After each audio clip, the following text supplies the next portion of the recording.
అది అప్రోప్రియేట్ టైంలో అది మన మన ఫంక్షన్ ప్రీ రిలీజ్ ఫంక్షన్ జరుగుతుండగా ఒక్కసారిగా మీకు ఉత్సాహం, మీకు అసలు క్లూ లేదు కదా ఏం సాంగ్ అలా కూర్చొని ఆ బీట్ బీట్ రాగానే వెంకీ లేచి డాన్స్ చేసేసరికి మొత్తం దాని ఇంపాక్ట్ వలన టోటల్ సినారియో మారిపోయింది.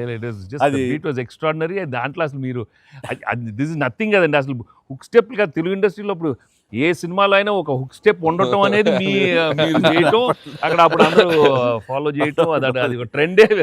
అది వాళ్ళు ఎంత ఎక్స్పెక్ట్ చేస్తే అది కూడా ఇందులో క్యాటర్ చేసేసాడు, వాళ్ళకి అందించాడు. హుక్ స్టెప్ అమ్మని హుక్ స్టెప్స్ ఏవి చూపెట్టారు కదా.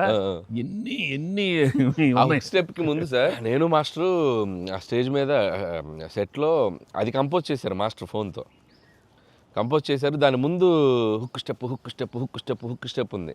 అదేదో చేసుకుంటున్నాం, అదేదో అనుకుంటున్నాం.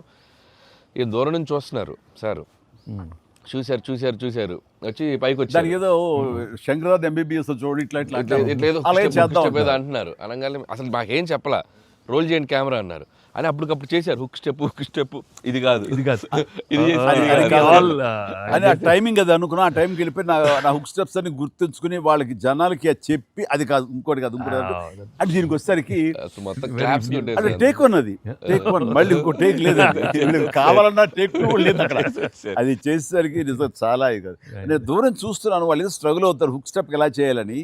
ఇది మాత్రం నీట్ గా చేసిస్తారు. హుక్ స్టెప్ మాత్రం ఏం చేద్దామని ఏదో ఆడుపులి ఆటం అంటాం అలాంటి కూతు డాన్సర్ వేస్తారు.